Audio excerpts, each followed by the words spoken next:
안녕하십니까. 네, 정동회계법인의 청산본부장 맡고 있는 최정길 본부장이라고 합니다.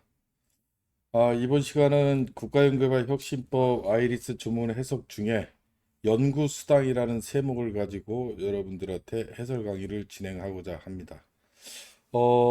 계속적으로 그 강의가 시작되기 전에 안내를 계속 드리는데, 예, 저희 정동회계법인에서 이번에 유튜브 채널을 개설하면서 연구자들에게 보다 연구비 집행에 있어서 도움이 될 만한 일이 무엇이 있을까라고 고민하던 차에 이제 2단계로 진행이 되는데, 첫 번째 단계에서는 일단은 우리 연구자분들이 일반적인 사용 기준은 제가 강의도 많이 했고 해서 어느 정도 좀 숙지를 하고 있는데, 연구를 집행함에 있어서 연구자뿐만 아니라 뭐 전문 기관들에서 어떤 항목에 대한 질문이 있는지 이런 부분에 대해서 만약에 서로 공부를 하게 된다라면 아마 연구비 집행에 있어서 많은 도움이 되겠다라고 판단을 해서 이번에 이런 강의를 기획을 했고요. 아마 조만간에 우리 정동회계법인 유튜브 채널, 채널 이름은 정동회계법인입니다. 그쪽으로 들어오시면 뭐 인건비를 비롯해서 연구시설 장비비, 연구재료비, 그 다음에 뭐 연구활동비, 연구수당, 유탁연구개발비와 뭐 간접비, 그리고 기타 여러분들에 따라 필요한 내용에 대해서 많은 내용을 아마 설명과 동시에 강의 자료를 같이 보시면 이해도 될 수 있고 라는 판단으로 이 강의가 기획이 된 겁니다. 본 시간에서 연구 수당에 대한 질의사항을 몇 가지 여러분들한테 설명을 해드리려고 합니다. 지금부터 시작하도록 하겠습니다. 자, 연구 수당 공통 사항입니다. 예. 자, 아래와 같이 연구 수행을 집행하고 있습니다라고 해서 1단계가 22년 7월부터 24년 6월까지이고요. 2단계는 24년 7월부터 25년 6월까지 이렇게 단계를 구분되어 있는 과제를 하는 기관인 듯 합니다. 그래서 자, 1단계 1차 년도가 22년도 7월부터 12월까지고 2차 년도가 24년 1월부터 23년도 12월까지입니다. 3차 년도는 24년 1월부터 24년도 6월까지 이렇게 차년도 구분이 되어 있나 봐요. 자, 사과제는 일반적으로 협약을 단계별 1단계, 2단계로 협약을 진행하지만 저희가 수행하고 있는 과제는 단계 과제이지만 매년 연차별 협약을 진행하고 있습니다. 예, 좀 특이하지만 이런 경우가 있죠. 예, 그래서 단계 과제에는 해당이 되는데 매년 연차별 협약을 진행한답니다. 그래서 자, 연구개발비 사용기준 제26조에 따라서 연구개발 과제가 뭐 단계로 구분되어 있는 경우는 단계를 말한다 돼 있죠. 시작 시점에 계상한 금액보다 증액하여 계상하여서는 아니 된다. 연구 수당을 얘기하는 거죠. 예, 이러한 경우 연구 수당 계상을 위해 상기 조항에 따른 과제가 시작되는 시점의 기준은 최초 협약 시점인지 매년 협약 시점인지 문의드립니다. 이걸 좀 해설해 드리면 첫 번째, 일단 연구 수당이 어떻든 간에 뭐 시점이 어떻든 간에 예산 금액보다 증액해서는 아니 된다라는 조항은 2023년도 개정이 됐죠. 뭐 연구 개발비가 증액되거나 연구 개발 기관이 추가되거나 이러한 경우에 예외적으로 전문기관의 승인을 득해서 연구 수당의 예산 금액도 증액은 할 수 있도록 개정은 됐어요. 예. 그런데 문제는 그걸 질문한 게 아니라 이때 시작되는 시점에 계상한 금액보다라고 되어 있는데 이 과제가 시작되는 시점이 과연 언제이냐? 뭐 최초 시작 시점인 2022년 7월이 되겠고 그리고 매년 기간이 틀리다 보니까 매년 협약하는 시점이냐 뭐 2차 년도는 23년 1월이냐 뭐 3차 년도는 24년 1월이냐 그러니까 연차별로 따지는 거냐 단계로 따지는 거냐 이걸 질문한 듯 합니다. 자, 답변은 혁신법 및 하위 규정은 단계별 정산이 원칙이므로 국가연구개발사업 연구개발 사용기준 제26조 2항 아까 그 2항에 대한 내용은 단계별로 적용해야 됩니다. 단계별로. 자, 문의하신 상황과 같이 단계 내에서 매년 연차별 협약을 진행하는 경우라도 연구개발 과제의 단계 시작 시점은 단계 연구개발 사용계획을 수립하는 1차 년도 협약 시점, 즉 22년도 7월 이 시점의 예산 금액과 비교해서 증액 여부를 따져라. 그 시작 시점이 단계 시작 시점이다라는 답변이죠. 자, 다음은 이제 연구수당은 연구개발 능률 성과급과 연구수당을 중복해서 지급 가능하냐? 어, 재밌네요.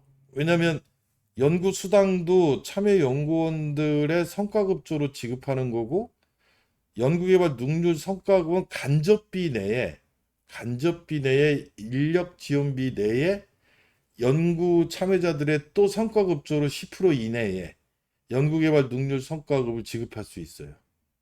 근데 이게 두 개 다 중복해서 지급할 수 있는지가 궁금할 수 있겠죠. 예, 괜찮은 질문인 것 같아요. 자, 답변은 어떻게 돼 있다? 연구개발비 사용기준 제30조에 따라 국가연구개발 사업에 참여 연구자를 대상으로 연구개발 능률 성과급을 간접비의 10% 한도 내에서 지급할 수 있어요. 예, 있으므로 동일한 참여 연구자에게 연구수당과 연구개발 능률 성과급 모두 지급 가능하다. 예, 이거 모르시는 분들이 꽤 있었을 듯한데 일단 취지가 참여 연구자에 대한 성과급이기 때문에 연구수당이라는 세목으로 지급하는 건 직접비로 지급이 일부 되고 간접비 중에서도 또 일부 되고 예, 근데 두 개가 동시에 될 수 있다. 예, 이 내용이죠. 자, 다음은 연구수당 지급 기준입니다. 예, 타이틀을 그렇게 달았고요. 22년 혁신법이 개정되면서 수정 인건비에 대한 개념이 변동된 것으로 알고 있습니다. 라고 해서 개정 전 개정 후 이렇게 써놨어요. 이건 참고하시고요. 자, 개정 전 혁신법에서는 연구수당을 실집행 인건비의 20%가 아닌 수정 인건비의 20%까지 지급이 가능한 것으로 알고 있는데요. 제가 알고 있는 내용이 맞는지 문의드립니다. 예, 먼저 말씀드리면 약간 착오가 있는 듯합니다. 그래서 예를 들어 설명을 하시네요. 자, 인건비 금액 총액이 100만 원입니다. 그리고 연구수당 계산 금액은 100만 원의 20%인 20만 원입니다. 그때 인건비를 100만 원을 집행을 하지 않고 90만 원만 집행을 한 거예요. 90만 원만. 이랬을 때 인건비 실집행과 관계없이 연구수당이 20만 원까지 지급 가능한 걸로 알고 있습니다. 과연 그럴까요? 예, 이분은 인건비를 예산 대비 적게 집행했어요. 100만 원에서 90만 원만 집행을 했는데 그럼에도 불구하고 연구수당의 한도가 예산 금액인 100만 원의 20%인 20만 원으로 생각을 하고 인건비를 적게 집행했음에도 불구하고 연구수당 한도까지 집행이 다 가능한 걸로 이해를 하고 계시네요. 근데 여기서 상대 개념은 뭐겠습니까? 이게 아니라면 아니다. 인건비 실사용 금액인 90만 원에 20%인 18만 원까지가 새로운 한도다. 예, 이게 수정 인건비다.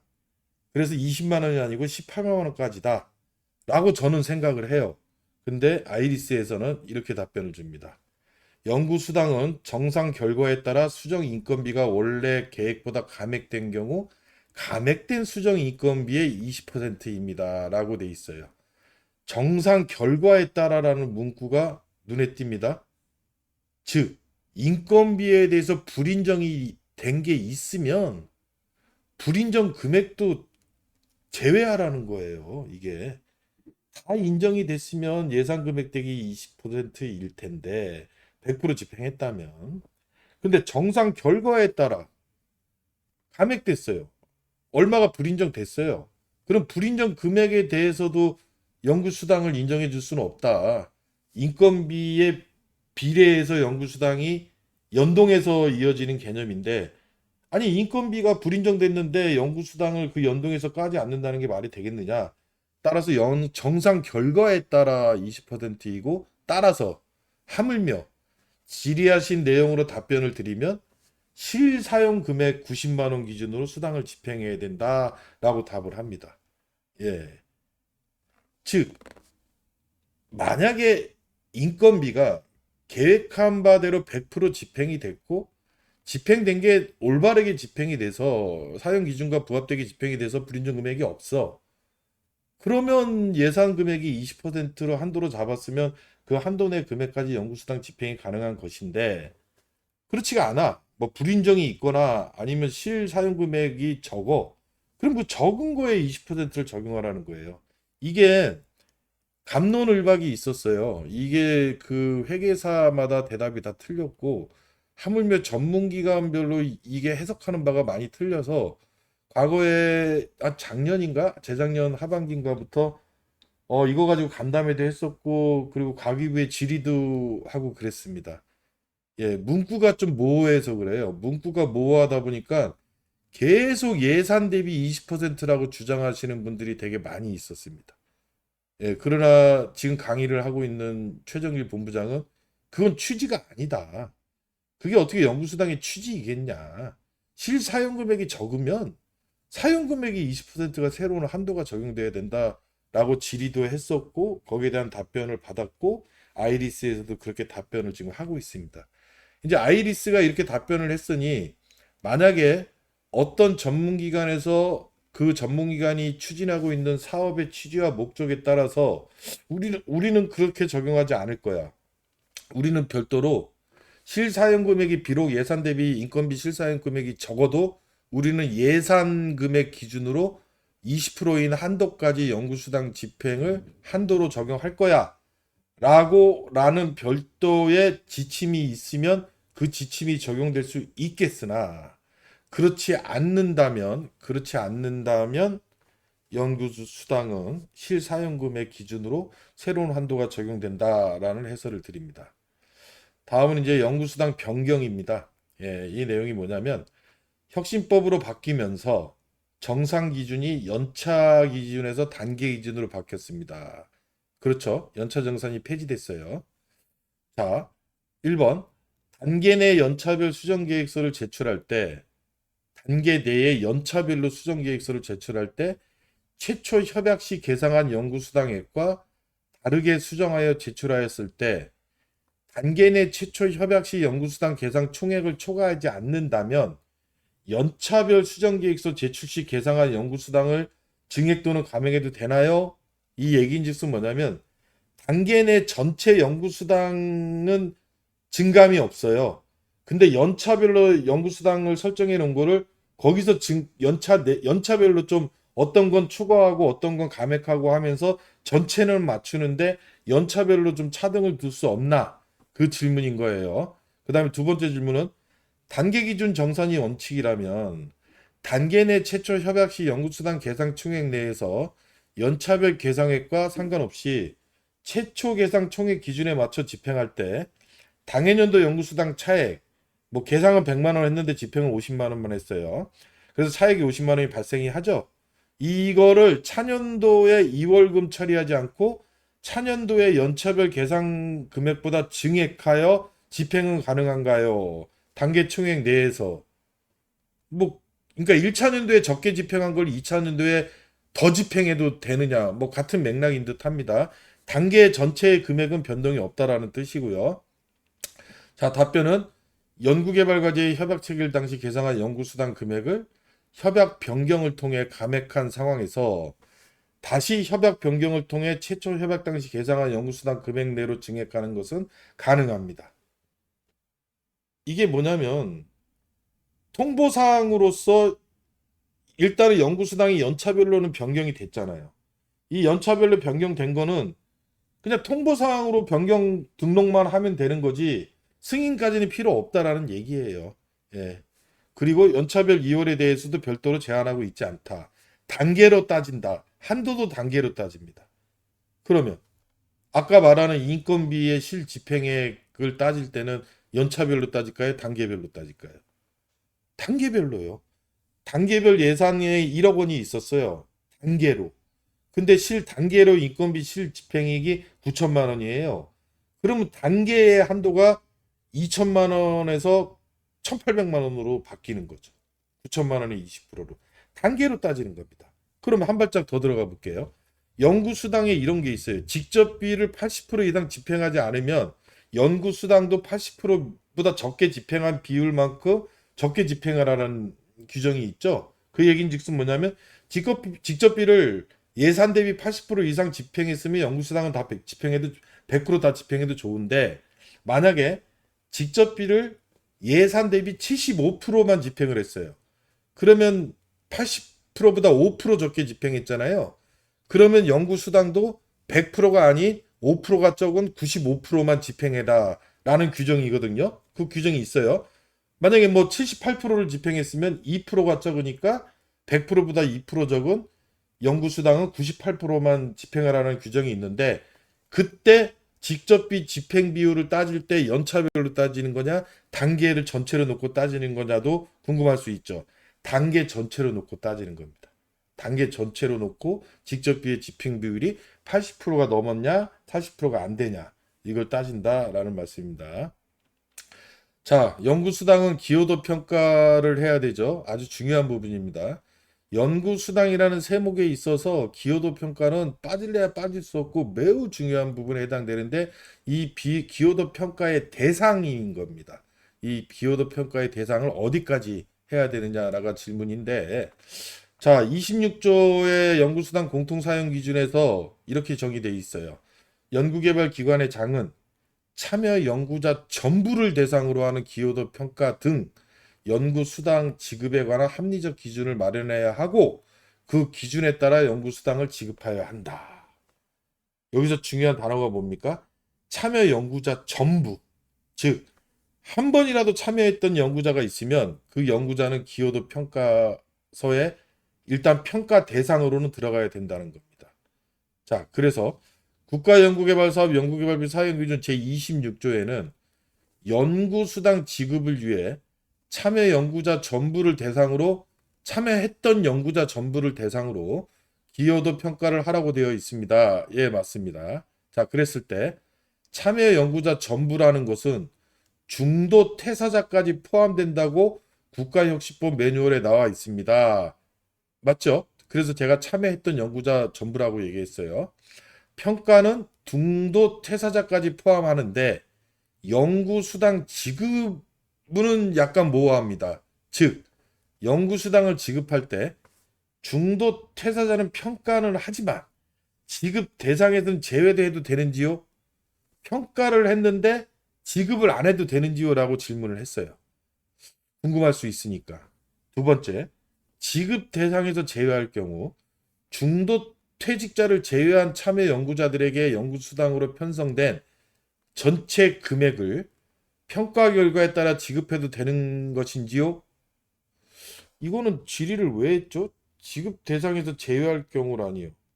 아, 평가에는 집어넣는데 지급 대상에서 제외했다는 얘기예요. 그리고 나서 그 중도 퇴사를 했으니까 지급을 하지 않는데 그러면 이제 나머지 그 중도 퇴사자를 제외한 나머지 분들만 연구 수당을 평가에 따라 지급해도 되는 건지를 질문을 한 거네요. 이것도 질문 대상이 될 수 있겠네요. 답변은 역시 참여 연구자 전부를 대상으로 하는 기여도 평가를 실시해서 합리적 기준에 따라 지급하는 것이 원칙이다. 예, 따라서 중도 퇴사자가 연구과제에 참여한 기간에 대해서 기여도 평가를 실시한다면 지급 대상자에 포함하여 기여도 평가를 실시하여야 합니다. 예, 일단은 포함을 시켜야 된다는 거예요.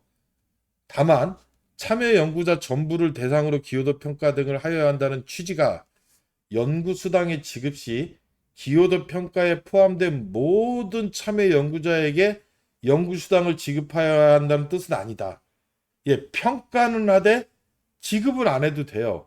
그러면 평가할 때 자체 규정에 따라서 두 번째 답변에 있잖아요.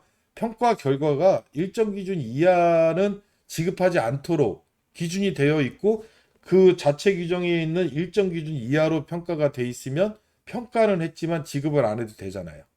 예, 이런 방법까지 알려줬네요. 예, 다음 또 기여도 평가 부분이네요. 기여도 평가가 매우 중요해서 연구수당의 질의를 봤더니 기여도 평가 부분이 되게 많더라고요. 예.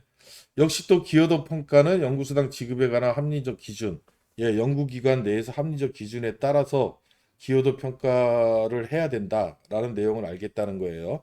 그리고 국가연구개발 혁신법에 따르면 인건비 계상률은 실제 과제에 참여하는 정도가 아닌 인건비 및 연구수당 계상을 위한 용도로만 사용하고 종전의 참여율 개념은 폐지됨으로 되어 있습니다. 예, 맞습니다. 종전의 참여율이라는 용어가 마치 참여하는 정도를 표방하는 척도로서 인식이 되는 경우가 되게 많았어요. 근데 그 참여율은 역시 인건비하고 연구수당 계상을 위해서 용도로밖에 안 써요. 근데 막 50% 참여율이다. 그러면 마치 사람이 50%를 참여하는 거고, 뭐 20% 참여율이다. 그럼 마치 20%만 참여하는 것처럼 오해를 불러들여서 참여율이 0%인 경우에는 참여를 하지 않는 건데 참여 연구원으로 등록할 수 있느냐 이런 질문이 막 형성됐거든요. 그러니까 되게 혼돈이 있잖아요. 그래서 이 참여율이란 용어를 인건비 계상률로 바꾼 것뿐이에요. 개념은 똑같아요. 인건비 계상률로 바꿔서 이런 혼돈을 방지했죠. 예, 그리고 연구수당 지급에 있어 기여도 평가 등은 연구수당 지급에 관한 합리적인 기준을 마련하여 연구수당을 지급하여 함이라고 되어 있는데, 자, 이제 질문이 나오네요. 기여도 평가에 인건비 계상률을 반영해야 하는 것인가요?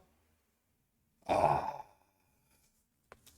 보통 실무적으로 이 과거에는 이 참여율이 마치 참여하는 정도를 의미하는 걸로 해석이 돼서 과거의 연구수당에 대한 기여도 평가서를 보게 되면 연구기관마다 좀 차등은 있겠으나 참여율이 막 고려된 경우가 되게 많았어요. 그러니까 이분은 이걸 질문하는 거예요. 인건비 계상률은 인건비 및 연구수당 계상을 위한 용도로만 사용하는데 그럼 기여도 평가를 할 때 참여 연구원별로 인건비 계상률은 몇 프로, 몇 프로, 몇 프로 이렇게 해갖고 평가를 해야 되는지 궁금할 수 있잖아요.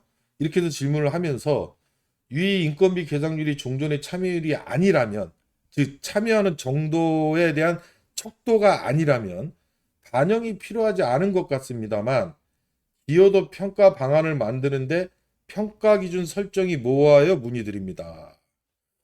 아주 깊이 있는 질의자 같습니다. 예, 기여도 평가를 모든 내용을 알고 있어요. 지금 알고 있는데 이 하물며 참여율이 인건비 계상률로 왜 변경됐는지조차도 알고 있어요. 그럼에도 불구하고 기여도 평가를 할 때 우리 기준에 우리 연구기관 자체 규정에 합리적 기준에 인건비 계상률을 반영하는 게 합리적인지 이런 질문을 하고 있습니다. 예, 답변은 간단해요. 혁신법 하위 규정에서는 연구수당 지급을 위한 기여도 평가 등의 기준 마련에 대하여 별도로 제한하고 있지 않습니다. 예, 자체 연구기관 자체 규정이라 그랬잖아요. 연구기관별로 자체 양식에 자체 기준에 따라서 그래서 뭐라고 답을 하냐면 따라서 연구개발기관에서 참여 연구자의 기여도 평가 등 합리적 기준을 마련해서 진행하시기 바랍니다. 인건비 계상률을 넣을 수도 있고 안 넣을 수도 있고 어떤 게 합리적인지는 스스로 판단하지 혁신법과 관련된 규정에서는 그거를 제한하고 있지 않다. 예, 명확하게 제한하고 있지 않으니까 넣어도 되고 빼도 된다. 이렇게 해석하시면 될 것 같습니다. 자, 또 기여도 평가예요. 역시 기여도 평가죠. 자, 혁신법 개정 이후 연구수당 지급은 단기 기준이 원칙이다. 연차로 지급하였을 경우 예를 들어서 1차년도 참여연구원 A, B, C, D한테 지급을 했어요. 2차년도는 참여연구원 A, B, C 지급이 아니라 1차년도 참여연구원이 A, B, C, D가 있었고 2차년도에는 A, B, C, 3차년도에도 A, B, C가 있었답니다. 위와 같을 때 1차년도 연구수당을 연차로 지급하였고 2차년도 지급 시 참여연구원 D에 대한 기여도 평가를 하고 지급을 해야 하는지요? 이거 앞에 질문하고 이제 답변하고 좀 매칭이 될 것 같아요. 예. 총 연구개발 기관 중 참여 연구자 전부에 대하여 기여도 평가를 하고 지급하여야 한다라는 규정 때문에 질문을 한 듯합니다. 자, 왜냐하면 1차 년도에 있다가 빠진 거예요. 2차 년도, 3차 년도에. 자, 그리고 연차 또는 단계 중간에 연구수당 집행 시 집행 시점에 참여한 연구원을 대상으로 기여도 평가를 하고 지급을 해야 하는 걸로 판단이 됩니다. 라고 돼 있어요. 자, 예를 들어 1차 년도 종료 후 1번째 지급을 하였고 두 번째 집행 시점이 22년 12월 31일이면 참여 기간 1차 참여 기간이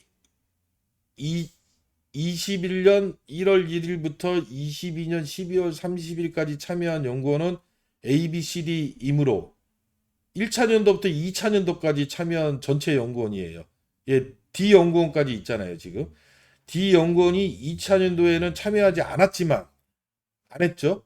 단계를 보면 참여를 해야 했으므로 평가 기간 동안 연구수당액의 70% 이내로 지급하여도 되는지 여부를 답변 드립니다. 라고 돼 있어요. 이 70% 이내는 또 뭔지 이거는 계상액의 70%가 아니고 단독으로 70%까지 한도가 있는 건데 한 번이라도 2명 이상 참여를 했던 과제에 대해서 연구수당을 집행할 때 그 집행액의 1인이 최대로 받을 수 있는 금액이 70%입니다. 그걸 약간 혼돈한 것 같아요. 예, 혼돈한 것 같은데 아이리스에서 멋지게 또 답변을 줬겠죠. 한번 봅시다. 연구수당을 지급할 때는 참여했던 연구자 전부를 대상으로 기여도 평가를 실시하여 지급하는 것이 원칙이다. 예. 다만 연구자 D가 참여한 기간에 대해서 기여도 평가가 이루어졌다면 참여하지 않는 기간에 대한 기여도 평가는 진행하지 않아도 됩니다. 라고 되어 있어요. 한 번만 단계로 하니까 한 번 정도가 들어갔으면 됐다라는 얘기예요. 연차별로 줬던 어쨌든 간에 1차 년도에 기여도 평가에 들어갔으면 2차 년도에는 안 들어가도 된다는 얘기가 뭐냐면 단계로 보면 들어갔잖아요, 이미. 예. 참여 연구자 전부를 대상으로 기여도 평가를 해야 한다는 취지가 연구수당의 지급 시 기여도 평가에 포함된 모든 사람한테 지급한다는 것은 아니다라고 추가적인 부연 설명까지 합니다. 바로 또 나오네요. 연구수당 단독 수령에 대해서 아까 제가 말씀드린 내용이 바로 나오네요. 자, 협약 당시 연구 책임자만 있는 1인 연구개발 과제에서 단독 과제입니다. 연구 책임자의 중도 퇴사로 퇴사일 기준으로 연구 책임자 변경을 수행했대요. 단독 과제임에도 불구하고 연구 책임자가 중도 퇴사를 해요. 그래서 퇴사일 기준으로 연구 책임자를 변경을 수행해요. 자, 내용은 연구 책임자 변경은 퇴사일까지 기존 A 연구원, 퇴사일 플러스 1일 기준으로 B 연구원으로 사업을 수행 및 완료했고 B 연구원은 12개월의 사업 기간 중 1.5개월을 연구 책임자로 수행했다. 두 사람 동시에 연구를 수행한 기간은 단 1일도 없다. 1일도 안 놓치고 정확하게 변경을 해서 동시에 없다는 얘기는 뭐냐면 A로 쭉 가다가 물론 B가 나타났지만 A로 쭉 가다가 A가 퇴사해서 없어지고 또 B로 쭉 갔다. 이 개념인 거예요. 그랬을 때 26조 6항 기준이 걸린다 이거죠. 26조 6항 기준이 뭐냐면 참여 연구자가 2명 이상인 경우에 한 명의 참여 연구자에게 해당 연구개발 과제의 연구수당 계상액의 70% 이거 집행액입니다. 이것도 혼돈이 되게 많았어요. 질의에서 확인했는데 집행액입니다. 집행액. 집행액의 70%를 초과하여 연구수당을 지급하여서는 아니 된다. 예, 이렇게 되어 있고 이거에 근거해서 A 연구원에게 연구수당 계상액의 집행액의 70% 이하를 B 연구원에게 나머지 약 30%를 지급하면 문제가 없는지요? 이 사람은 질의 내용이 지금 참여 연구자가 2명이라고 지금 보는 거예요. 단독 과제에서 한 명이 퇴사하고 한 명이 또 단독으로 하고 있는데 2명이 나타나지 않았냐. 그래서 2명으로 보고 지금 질문을 하는 겁니다. 또한 A 연구원이 연구 책임자 변경이 있었을 지연정 실제 참여 연구원이 없는 오직 연구 책임자만 있는 연구개발 과제이며 자, 그러면서 얘기해요. 사업 기간 내에 단 하루도 B 연구원과 함께 사업에 참여하지 않았기에 1인 과제로 생각하고 70% 이상의 연구수당 지급을 요청한답니다. A 연구원이. 자기는 혼자였다 이거야. 나중에 뭐 누가 왔더라도 나 없을 때 걔가 온 거 아니냐. 이랬을 때 A 연구원이 요청하는 것처럼 단독 과제로 보고 70% 이상을 연구수당 지급해도 되는지 물어보는 거예요. 지금 이 물어보는 기관은 여하튼 간에 A, B 두 명이 나타났기 때문에 참여 연구자가 두 명 아니냐. 이걸 어떻게 단독 과제로 볼 수 있느냐. 이 관점인 겁니다. 자, 답변을 볼게요. 자, 아이리스에서는 문의하신 상황은 연구개발 기간 동안 실질 시점에 동일 시점에 두 명 이상의 참여 연구자가 참여한 경우에 해당하지 않으므로 1인의 참여 연구자가 수행한 연구개발 과제로 판단됩니다. 이거는 얘기는 뭐냐면 단 하루라도 겹쳐야 돼요. 예, 단 하루라도 겹치면 참여 연구자가 두 명입니다. 그러면 70% 규정이 적용돼요. 근데 겹치지가 않아요. 겹치지 않고 혼자서 쭉 하고 있다가 한 명이 빠지고 그 다음에 혼자서 쭉 하고 있기 때문에 하루라도 안 겹친다고 지리자가 얘기했잖아요. 그러니까 이거는 그냥 계속 단독 과제가 된 거예요. 그렇기 때문에 70%를 초과해서 지급해도 되는 거예요. 예. 이, 이 기준이 적용되지 않는다라는 건 초과해도 지급해도 된다. 100% 지급해도 된다. 단독 과제이다. 이런 게 답변이다라는 말씀입니다. 이것도 괜찮은 재밌는 사례인 것 같아요. 자, 다음은 이제 연구수당 집행 부분에 대해서인데 이것도 이제 70%와 관련된 부분이에요. 자, 참여 연구자가 2명 이상인 경우에 한 명의 참여 연구자에게 해당 연구개발 과제 연구수당 계상액 집행액입니다. 계속 강조드릴게요. 이게 표현이 계상액으로 돼 있어서 이거를 해석하는 부분에 대해서 무지 갑론을박이 많았는데 이거 역시 과기부에 질의를 했습니다. 집행액이 맞습니다. 집행액의 70%를 초과하여 지급할 수 없도록 되어 있는 규정과 관련하여 문의드립니다. 그리고 이제 상황 예시 해가지고 단계 연구기간이 20년 1월 1일부터 22년 12월 31일 경우 20년과 21년에는 참여연구원 ABCD E에게 연도별 연구수당 계상액의 각 20%를 지급, 22년도에는 참여연구원 A, E 2명으로 변경되어 뭐 22년도 연구수당 계상액의 90%를 A에게 10%를 E에게 지급했다. 좀 문제가 있네요. 자, 문의 내용. 단계 연구기간 기준 연구수당 계상액의 70%를 초과하지 않을 경우 이와 같이 22년도 연구수당 계상액의 90%를 A에게 지급 가능한지요? 다시 말해 참여 연구자가 2명 이상인 경우에 연차별로 연구수당을 지급하고 있는 상황에서 단계 연구기간 기준 한 명의 참여 연구자에게 총 지급한 연구수당 금액 합계가 그러니까 단계로 따지냐 연차로 따지냐라는 게 질의의 요지예요. 무조건 2명 이상인데 연차별로도 계속 연구수당 집행액의 70%를 유지해야 되는 건지 아니면 단계 전체로 봤을 때 단계 전체로 2명 이상이면 단계 전체의 연구수당 집행액 중에 1인이 총액, 단계 기간 총액이 70%를 안 넘기면 되는 건지 이 질문을 하는 게 요지입니다. 자, 답변은 단계 기간으로 따진다.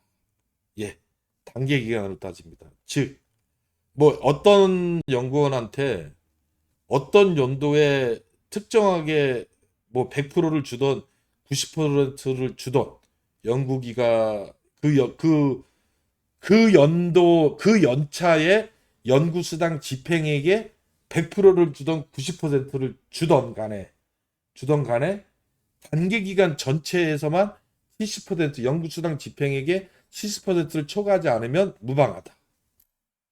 좀 시사하는 바가 있죠. 자, 그러면 이게 시사하는 바를 좀 더 한 발짝 더 나가면 어떻게 또 응용이 되냐면 상시 점검하고 응용이 될 수 있어요. 즉, 상시 점검은 우리가 연차별로 분기별로 상시 점검을 하잖아요. 집행권에 대해서. 따라서 상시 점검 단계에서는 연구수당에 대한 한도 검증까지, 즉 70%를 1인이 뭐 초과했느냐 안 했느냐까지는 나올 수가 없습니다. 왜? 단계 전체를 봐야 되기 때문에. 뭐 직접비의 80%를 넘겼냐 안 넘겼냐도 안 나와요. 하물며 인건비의 20%를 지켰냐도 안 나와요. 왜? 한도도 단계로 따지니까. 따라서 그런 한도가 단계로 적용되는 세목에 대한 상시 점검은 증빙 정도 수준에서 아마 점검이 이루어질 수밖에 없어요. 예. 한도까지는 단계 정산에서 할 수밖에 없는 그런 점이 있다라는 걸 좀 더 한 발짝 더 들어가서 말씀을 드려봅니다. 자, 연구수당 80% 확인 시 미지급 인건비가 포함되는지요. 직접비의 80%를 넘겼냐 넘기지 않았느냐에 따라서 연구수당을 100% 집행할 수 있냐 아니면 그 부족한 비율만큼 줄여서 집행해야 하는 건데, 그때 직접비를 따질 때 미지급 인건비가 포함되느냐 안 되느냐, 그게 요지입니다. 미지급 인건비도 직접비로 봐서 직접비 비율을 따질 때 포함시켜야 되느냐 안 돼야 되느냐인데, 답변만 빨리 말씀드릴게요. 직접비 사용 비율을 산출할 때 미지급 인건비는 연구개발비로 편성되어 사용되는 금액이 아니므로 직접비 사용 금액에서 제외하고 산출해야 된답니다. 예, 아이리스에서 이렇게 답을 했어요. 미지급 인건비 빼래요. 직접비 산출할 때. 미지급 인건비 포함해서 80% 넘었는데 미지급 인건비를 빼니까 80%가 안 돼. 75%밖에 안 돼. 그러면 연구수당은 95%까지밖에 집행이 못한다는 겁니다. 시사한 바가 크죠. 미지급 인건비를 포함하지 말아라 라고 아이리스에서는 최근에 이렇게 답변을 했습니다. 자, 이게 아마 마지막 슬라이드인 것 같아요. 자, 연구수당 직접비 집행비율 적용 대상 기간은요, 아까도 말씀드렸잖아요. 연차별로 적용하는 겁니까? 단계별로 20%를 초과하지 않으면 되는 겁니까? 예, 단계 기준으로 적용합니다. 따라서 특정 단계 내에 특정 연차 내에서 연구수당 사용 기준을 위배했더라도 단계 내 전체 기간 동안 기준을 준수했으면 정산시 문제가 되지 않습니다. 이거를 해설을 잘못하는 회계사님들이 있대요. 예, 그래서 어떤 회계사님들은 아니다. 연구수당은 연차별로 지급하는 것을 권장하다 보니까 한도 검증도 연차별로 하는 거고 직접비 사용 비율도 연차별로 따지는 게 맞다. 갑론을박이 있어서 저한테 질문을 엄청나게 많이 했고요. 예, 근데 저는 그게 아니다. 단계 기준이다라고 했는데 그럼에도 불구하고 갑론을박이 있었어요. 그래서 아이리스에 혹시 질문이 있는지 찾아봤더니 있습니다. 예, 그래서 단계 기준으로 적용된다라고 합니다. 거듭 말씀드리지만 지금 시간은 아이리스의 질의응답 사례 중에 각 세목별로 여러분들한테 도움이 될 만한 내용을 해설하는 시간이고, 해설을 하면서 관련 규정 및 사용 기준을 제가 구두로 설명을 해서 하는 시간이기 때문에 여러분들한테 판단되는 것만 축약해서 도움이 될 만한 것만 축약해서 해설 강의를 해드렸다라고 말씀을 드리면서 오늘 준비한 연구 수당에 대한 강의는 이상으로 마칠 거고요. 지금 이 시점인 4월 중순 시점까지 올라온 아이리스 질의응답 중에 처리가 완료된 것 중에 여러분들의 도움이 된 연구수당과 관련된 질의응답에 대한 해설을 해드린 거고, 이제 5월부터 새로 업데이트가 되고 처리 중인 게 처리 완료가 돼서 또 검토를 해가지고 어떤 일정 기간이 지난 다음에 또 여러분들한테 도움이 될 만한 내용이 있으면 그 이유 부분에 대해서 업데이트를 해서 또 여러분들한테 강의가 진행이 될 거다라는 것을 안내 드리면서 마치도록 하겠습니다. 감사합니다.